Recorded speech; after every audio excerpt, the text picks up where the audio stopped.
तो कल हमने पढ़ा था विस्थापन अभिक्रिया, द्विविस्थापन अभिक्रिया, और आज हम पढ़ेंगे ऑक्सीकरण अभिक्रिया, अपचयन अभिक्रिया, रेडॉक्स अभिक्रिया। देखो इसमें सबसे पहले हम पढ़ रहे हैं ऑक्सीकरण या उपचयन अभिक्रिया। देखो ऑक्सीकरण या उपचयन अभिक्रिया क्या होती है कि जब किसी यौगिक में O2 का संयोग हो, O2 का संयोग, यदि O2 का संयोग नहीं हो रहा है तो ऋण विद्युतीय तत्व का संयोग हो सकता है। ऋण विद्युतीय तत्व यानी नेगेटिव प्रकृति वाला ऋण विद्युतीय तत्व का संयोग हो। अपचयन किसको कहेंगे कि वे अभिक्रियाएं जिनमें O2 या ऋण विद्युतीय तत्व का क्या हो, संयोग हो। हाइड्रोजन का त्याग, यदि हाइड्रोजन का त्याग नहीं हो रहा तो धन विद्युतीय तत्व का हो सकता है, धन विद्युतीय तत्व का त्याग। तो देखो अपनी जो ऑक्सीकरण या उपचयन की जो अभिक्रिया है, बोलेंगे परिभाषा तो क्या कहेंगे उसको कि वे अभिक्रियाएं जिनमें ऑक्सीजन या ऋण विद्युतीय तत्व का क्या हो, संयोग हो तथा हाइड्रोजन और धन विद्युतीय तत्व का क्या हो, त्याग। ऑक्सीकरण अभिक्रिया किसको कहेंगे कि वे अभिक्रियाएं जिनमें ऑक्सीजन या ऋण विद्युतीय तत्व का क्या हो, संयोग हो तथा हाइड्रोजन या धन विद्युतीय तत्व का त्याग हो, ऑक्सीकरण या उपचयन अभिक्रियाएं कहलाती हैं।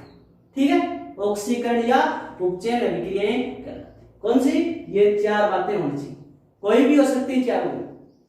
O2 जुड़ सकती है, ऋण विद्युतीय तत्व जुड़ सकता है, हाइड्रोजन निकल सकता है, धन विद्युतीय तत्व निकल सकता है, उसको हम क्या कहेंगे, ऑक्सीकरण अभिक्रिया या उपचयन अभिक्रिया। उदाहरण देखो, जैसे ये अपने पास कॉपर है, ये अपने पास क्या है, कॉपर है, इसकी क्रिया हम करवाते हैं जैसे H2 यदि इसमें जुड़ेगा तो वो अपचयन होगा, और यदि Cu के साथ में क्या जुड़े, O2 जुड़े, क्या जुड़े, O2 जुड़े, तो क्या होगा, ऑक्सीकरण होगा।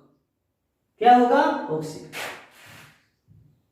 CuO बन गया या CuOH2 बनता है। वैसे ये अभिक्रिया अपने सिलेबस में नहीं है, किंतु अपन यहां एक बार ऑक्सीकरण पढ़ रहे हैं तो मैं उदाहरण ओनली ऑक्सीकरण के दूंगा कि Cu प्लस O2 CuO, इसका नाम कॉपर है, ये भूरे रंग का होता है, भूरे रंग का, और ये काले रंग का होता है, काला रंग, यानी ये क्या है, कॉपर ऑक्साइड है, कॉपर ऑक्साइड है, कॉपर ऑक्साइड है। ये कैसा है, भूरे रंग का है, कैसा है, भूरे रंग का। देखो कि वे अभिक्रियाएं जिनमें ऑक्सीजन या ऋण विद्युतीय तत्व का क्या हो, संयोग हो तथा हाइड्रोजन या धन विद्युतीय तत्व का त्याग हो, ऑक्सीकरण या उपचयन अभिक्रियाएं कहलाती हैं। जैसे Cu की क्रिया हमने O2 से करवाई, क्या बन गया, CuO। संतुलित करने के लिए इधर 2 लगा देते हैं और यहां भी 2 लगाएंगे, क्योंकि अभिक्रिया संतुलित हो गई, दोनों साइड के परमाणु समान। इस क्वेश्चन को एक दूसरे रूप में भी पूछ सकता है। दूसरे रूप में कैसे पूछेगा वो देखो। दूसरे रूप में इस क्वेश्चन को पूछेगा कि जब तांबे को वायु में खुला रखा जाता है, यानी तांबे को वायु की उपस्थिति में रखा जाता है, तो उस कंडीशन में वो काले रंग का हो जाता है। क्या हो जाता है, वो काले रंग का हो जाता है।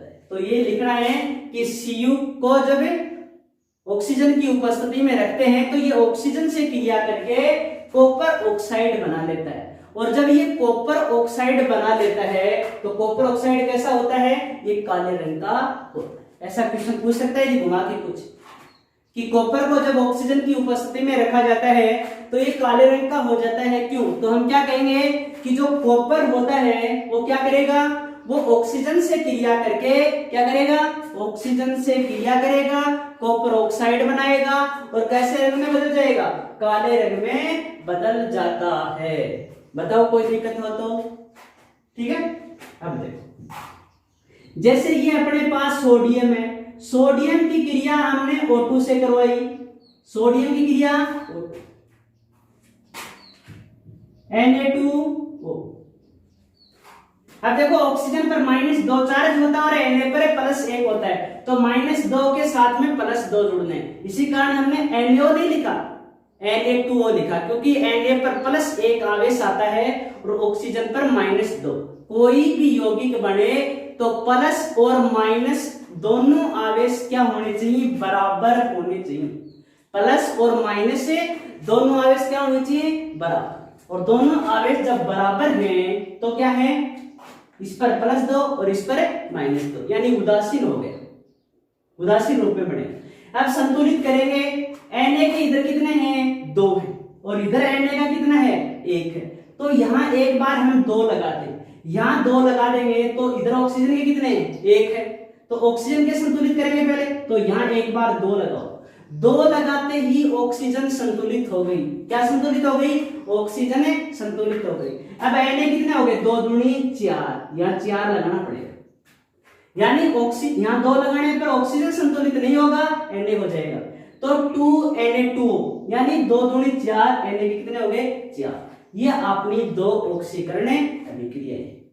कोई दिक्कत हो तो कमेंट बॉक्स में कमेंट कर सकते हो, या जो व्हाट्सएप ग्रुप बना रखा है उस पर मैसेज कर सकते हो। ठीक है, ये अपनी कौन सी अभिक्रिया हुई, ऑक्सीकरण अभिक्रिया। ठीक है, अब हम पढ़ेंगे अपचयन अभिक्रिया। कौन सी अभिक्रिया पढ़ेंगे, अपचयन अभिक्रिया। देखो तुलना देखना,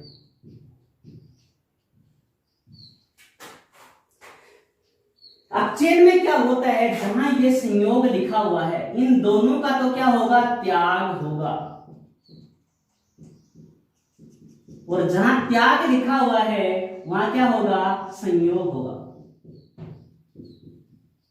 बस इतना ही अंतर है अपना ऑक्सीकरण और अपचयन।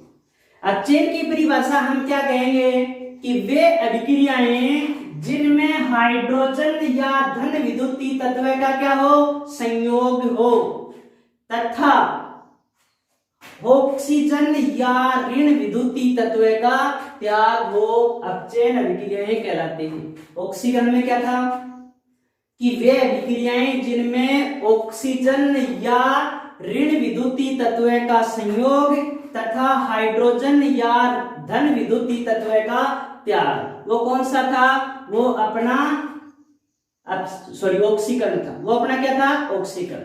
अपचयन में जस्ट उल्टा होगा कि वे अभिक्रियाएं जिनमें हाइड्रोजन या धन विद्युतीय तत्व का संयोग होगा तथा ऋण विद्युतीय तत्व या ऑक्सीजन का क्या होगा, त्याग। अंतर पूछे तो 4 पॉइंट आ गए कि ऑक्सीकरण और अपचयन में अंतर बताओ, तो हम क्या कहेंगे कि इसमें O2 का संयोग होता है, किसमें, ऑक्सीकरण में, इसमें O2 का त्याग होता है। यदि यहाँ ऑक्सीकरण में लिखेंगे तो ऋण विद्युतीय तत्व का संयोग होता है, अपचयन में पॉइंट लिखेंगे तो ऋण विद्युतीय तत्व का त्याग होता है। H2 का त्याग होता है किसमें, ऑक्सीकरण में, अपचयन में क्या लिखेंगे, H2 का संयोग होता है। ऑक्सीकरण में चौथा पॉइंट क्या लिखेंगे, धन विद्युतीय तत्व का क्या होता है, धन विद्युतीय तत्व का क्या होता है, त्याग होता है। और अपचयन में क्या लिखेंगे, धन विद्युतीय तत्व का संयोग होता है। देखो ये दोनों अभिक्रियाएं हमने साथ में पढ़ ली। ऑक्सीकरण अपचयन में अंतर आगे देखो, ये जहां संयोग है वहां त्याग करना है, किसमें, अपचयन में। ये देखो ऑक्सीकरण है, ऑक्सीकरण इधर लिख दूं, एक बार इसको अलग से ही बता देता हूं आपको, ये त्याग है, यानी ऑक्सीकरण और अपचयन में अंतर आ जाए। यानी यहां ऑक्सीकरण लिखा हमने, ऑक्सीकरण, और यहां अपचयन लिखा। नोट्स में ओनली परिभाषा लिख रखी है, वहां से ही अंतर निकालना आपको। O2 का संयोग होता है, इसमें O2 का संयोग होता है, तो इसमें क्या लिखेंगे, इसमें पूरी लाइन लिखेंगे या शॉर्ट में लिखा है, यहाँ O2 का क्या होता है, त्याग होता है। इसमें क्या, ऋण विद्युतीय तत्व का संयोग होता है, इसमें क्या लिखेंगे, ऋण विद्युतीय तत्व का क्या होता है, त्याग होता है। पूरी लाइन आएगी, बस संयोग की जगह क्या, त्याग, बाकी लाइन से। H2 का क्या होता है, H2 का त्याग होता है, इसमें H2 का क्या होता है, संयोग होता है। इसमें धन विद्युतीय तत्व का क्या होता है, त्याग होता है। इसमें धन विद्युतीय तत्व का क्या होता है, संयोग। ये चार गुण। अभिक्रिया 2 लिखा है, उदाहरण में लिख सकते हो। इसकी अभिक्रिया देखो, ये जो CuO बना था, क्या बना था, CuO, इसकी क्रिया H2 से। ये क्वेश्चन देखो किस रूप में पूछ लेता है कि जब कॉपर ऑक्साइड के ऊपर या जब कॉपर ऑक्साइड के ऊपर हाइड्रोजन गैस प्रवाहित की जाती है तो ये काले रंग से भूरे रंग में बदल जाता है। तो वही बात रहेगी कि Cu बन गया और ये जो H2 है ये O के साथ निकल जाएगा। यानी कॉपर ऑक्स पहले क्या था, Cu की क्रिया O2 से करवाई थी तो CuO बना था। क्या बना था, CuO। यानी भूरा जो रंग था उसे काले रंग में बदला था। अब CuO के ऊपर हम हाइड्रोजन गैस को डालते हैं, हाइड्रोजन गैस को प्रवाहित करते हैं, हाइड्रोजन गैस प्रवाहित करेंगे तो ये काले रंग का है और ये कैसा हो गया, ये भूरे रंग का हो गया। तांबे का जो रंग होता है, मान लो ये तांबर वर्ण भी बोलते हैं इसको, ठीक है ना। तो CuO plus H2, Cu plus H2, ये कौन सी अभिक्रिया हुई अपनी, अपचयन। यही अभिक्रिया रेडॉक्स में भी उदाहरण मिलेगा क्योंकि इसमें ऑक्सीकरण अपचयन साथ साथ होगा। ये अपनी दो प्रकार की अभिक्रियाएं हुई, ऑक्सीकरण अभिक्रियाएं तथा अपचयन अभिक्रियाएं। अब देखो कुछ अभिक्रियाएं ऐसी होती हैं कि वे अभिक्रियाएं जिनमें ऑक्सीकरण तथा अपचयन दोनों प्रक्रियाएं साथ साथ, क्या कि वे अभिक्रियाएं जिनमें ऑक्सीकरण तथा अपचयन दोनों साथ साथ होते हैं उन अभिक्रियाओं को हम कौन सी अभिक्रिया बोलते हैं, रेडॉक्स अभिक्रिया। रेडॉक्स अभिक्रिया किसको कहेंगे कि वे अभिक्रियाएं जिनमें ऑक्सीकरण तथा अपचयन, क्या कि वे अभिक्रियाएं जिनमें ऑक्सीकरण तथा अपचयन दोनों क्या हो, साथ साथ हो, वो अभिक्रियाएं रेडॉक्स अभिक्रियाएं कहलाती हैं। रेडॉक्स रिएक्शन कौन सी अभिक्रियाएं कहलाती हैं, रेडॉक्स अभिक्रिया या रेडॉक्स रिएक्शन। वे अभिक्रियाएं जिनमें ऑक्सीकरण तथा अपचयन दोनों क्या हो, साथ साथ। यानी एक पदार्थ का अपचयन हो तथा दूसरे पदार्थ का क्या हो, ऑक्सीकरण। वे अभिक्रियाएं जिनमें एक पदार्थ का ऑक्सीकरण तथा दूसरे पदार्थ का अपचयन होता है, अर्थात ऑक्सीकरण तथा अपचयन दोनों साथ साथ होते हैं, क्या कहलाती है, रेडॉक्स अभिक्रिया कहलाती है। जैसे एक उदाहरण हमने दिया था, CuO था, इसकी क्रिया H2 से करवाई थी तो क्या बना, Cu प्लस H2। अब यहां देखो जो CuO है इसके अंदर से ऑक्सीजन निकल रही है, जिसके अंदर से ऑक्सीजन निकलती है वो क्या है, वो अपचयन। और H2 के अंदर ऑक्सीजन जुड़ रही है तो ये क्या है, ऑक्सीकरण। यानी ऑक्सीकरण तथा अपचयन दोनों क्या हुए, साथ साथ। दूसरा उदाहरण देखो, ये अपने पास ZNO है, इसकी क्रिया हम कार्बन से करवाते हैं तो क्या बना, Zn प्लस CO। यानी ZNO का क्या हो गया, यहां अपचयन हो गया, अपचयन। और जो ये अपना C है इसका क्या हो गया, ऑक्सीकरण। यानी वे अभिक्रियाएं जिनमें ऑक्सीकरण तथा अपचयन दोनों प्रक्रियाएं साथ साथ होती हैं उसको हम क्या कहते हैं, रेडॉक्स अभिक्रिया। देखो इसमें एक चीज अभिक्रिया देकर के पूछ लेता है कि निम्न अभिक्रिया में किसका ऑक्सीकरण तथा किसका अपचयन होता है। ऐसे अभिक्रिया दी हुई मिलेगी, ये निशान अपने को लगाना है, फिर लिखना है CuO का ऑक्सीकरण हो रहा है, सॉरी CuO का अपचयन हो रहा है, क्योंकि अपचयन लिखा हो, CuO का अपचयन हो रहा है तथा H2 का ऑक्सीकरण हो रहा है। इसमें क्या लिखेंगे कि ZNO का अपचयन हो रहा है तथा C का ऑक्सीकरण हो रहा है। कभी कभी इसमें ऑक्सीकारक तथा अपचयक भी पूछ लेता है। देखो ऑक्सीकारक और अपचयक पर थोड़ा सा ध्यान आपको और देना है। देखो जिसका अपचयन होता है वो तो क्या होता है ऑक्सीकारक, और जिसका ऑक्सीकरण होता है वो क्या होता है अपचय। यानी वे पदार्थ जिनका ऑक्सीकरण होता है वो अपचय कहलाते हैं, तथा वे पदार्थ जिनका अपचयन होता है वो ऑक्सीकारक कहलाते हैं। यानी जिनका ऑक्सीकरण होता है वो क्या होते हैं, जिनका ऑक्सीकरण, वो तो क्या कहलाएंगे, वो अपचय कहलाएंगे, और जिनका अपचयन होता है वो क्या कहलाएंगे, ऑक्सीकारक।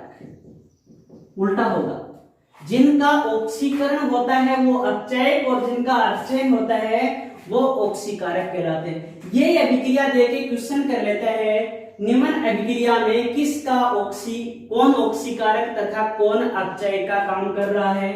तो बताओ CuO का क्या हो रहा है, अपचयन हो रहा है, तो ये क्या है, अपचयन होता है जिसका, वो ऑक्सीकारक। यानी यहाँ CuO क्या है, ऑक्सीकारक है। CuO क्या है, ऑक्सीकारक है। H2 का क्या हो रहा है, ऑक्सीकरण हो रहा है, तो H2 क्या है, अपचय। ठीक है, पहले तो प्रक्रिया पूछता है कि निम्न अभिक्रिया में किसका ऑक्सीकरण तथा किसका अपचयन होता है, या निम्न अभिक्रिया में कौन ऑक्सीकारक तथा कौन अपचयक होता है। आंसर चेंज हो जाएगा। या क्या लिखेंगे, CuO का अपचयन और H2 का ऑक्सीकरण। इसमें लिखेंगे ZnO का अपचयन तथा C का ऑक्सीकरण, और वो पूछे ऑक्सीकारक तथा अपचय कौन है, तो ZnO क्या है, ऑक्सीकारक, और C क्या है, अपचय। यहाँ CuO क्या है, ऑक्सीकारक, और H2 क्या है, अपचय। ठीक है, एक अभिक्रिया इसकी और है, वो लिखा है। वैसे दो अभिक्रिया याद रख लेना, ये पर्याप्त है। फिर भी एक तीसरा उदाहरण और लिख देता हूं मैं। जैसे ये MnO2 है, इसकी क्रिया हम HCl से करवाते हैं, तो एक बनता है MnCl2, और एक बनता है H2O, और एक बनती है Cl2। या Cl2 तो यहां दो, यहां तो यहां लगा दिया हमने 4। ऑक्सीजन कितने हैं, 2, तो यहां हमने लगा दिया 2। ठीक है, अब देखो इसमें कहां ऑक्सीजन जुड़ रहा है और कहां वो जुड़ रहा है, हाइड्रोजन निकल रहा है। तो ये प्रक्रिया देखो यहाँ इलेक्ट्रॉन पर डिपेंड करेगी। वैसे तो देखो Mn से ऑक्सीजन निकल रही है, किंतु यहाँ Cl जुड़ रही है। कई बच्चे कंफ्यूज हो जाते हैं कि देखो ऑक्सीजन भी है और Cl ऋण विद्युतीय तत्व है, तो यहाँ पर सिर्फ देखो ऑक्सीजन पर माइनस कितना चार्ज होता है, -2 पर कितना होगा, -4, तो इस पर कितना आएगा, +4। इस पर Cl पर 1 पर -1 होता है, तो 2 पर कितना हुआ, -2, तो यहाँ -2 के साथ कितने जुड़ेंगे, +2।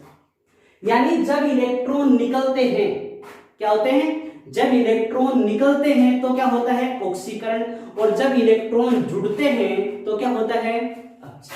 इलेक्ट्रॉन जुड़ना, इलेक्ट्रॉन आकर के जुड़ गया तो क्या हुआ, अपचय, और इलेक्ट्रॉन निकल गया तो क्या हुआ, ऑक्सीकरण।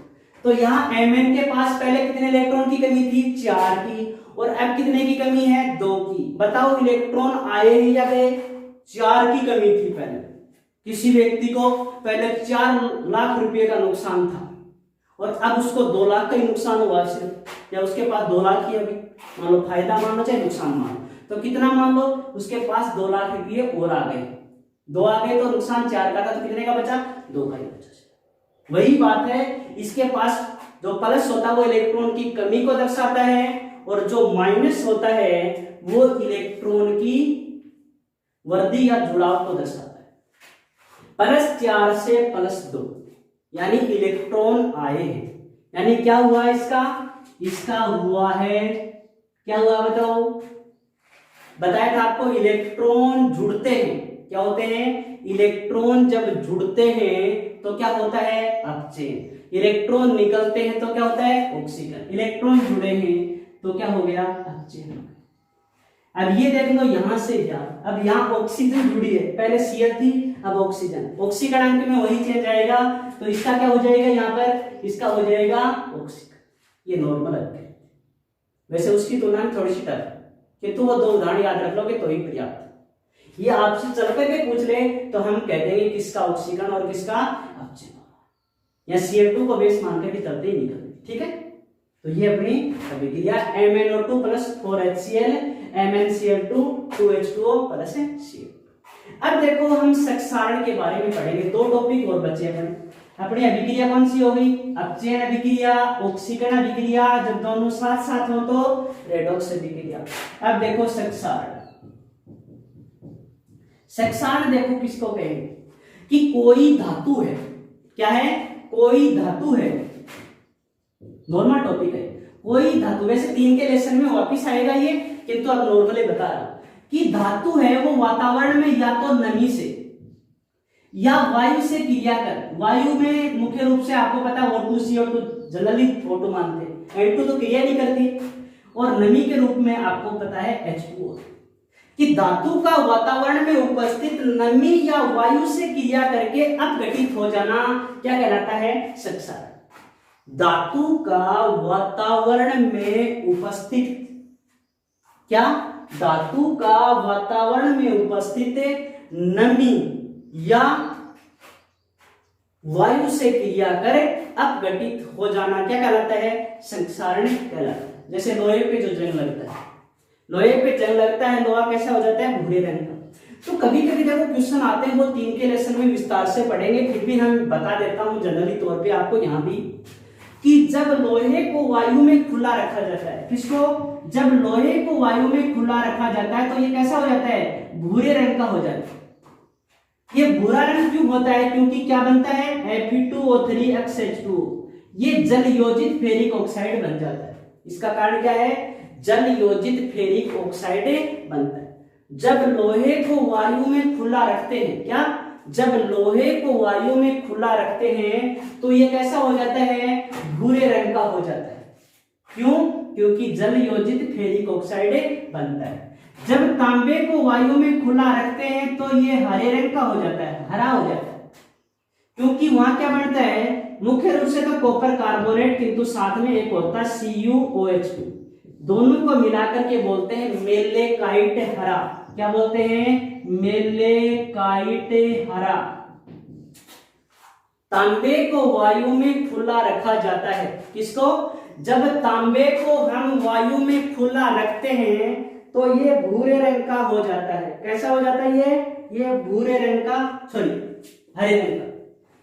Fe को वायु में खुला रखते हैं तो कैसा होता है, भूरे रंग का, और तांबे को वायु में खुला रखते हैं तो कैसा हो जाता है, हरे रंग का, क्योंकि मेलेकाइट हरा बनता है। क्या बनता है, मेलेकाइट हरा। अब हम चांदी का जिक्र करते हैं। चांदी को जब वायु में खुला रखते हैं तो ये कैसी हो जाती है, काली हो जाती है।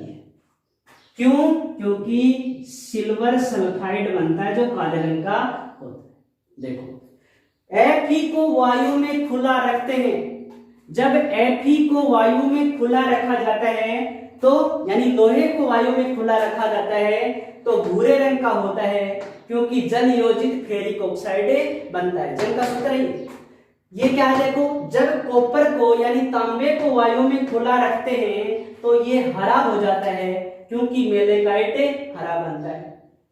जब Ag को या चांदी को वायु में खुला रखते हैं तो ये कैसी हो जाती है, काली हो जाती है, क्योंकि काले रंग का क्या बनता है, सिल्वर सल्फाइड बनता है। लास्ट पार्ट का टॉपिक है विकृत गंधिता। जैसा नाम से स्पष्ट है कि गंध में विकृतता आ जाती है, कि जो तेलीय पदार्थ होते हैं, तले हुए पदार्थ, तेलीय पदार्थ किसको कहेंगे, तले हुए पदार्थ। जो तले हुए पदार्थ होते हैं, क्या होते हैं, जो तले हुए पदार्थ होते हैं, यानी वसा युक्त जो पदार्थ होते हैं, उनको लंबे टाइम तक यदि हम रख देते हैं तो उनकी गंध और स्वाद दोनों बिगड़ जाते हैं। क्या, उनकी गंध और स्वाद दोनों बिगड़ जाते हैं। इसको हम क्या कहते हैं, विकृत गंधिता।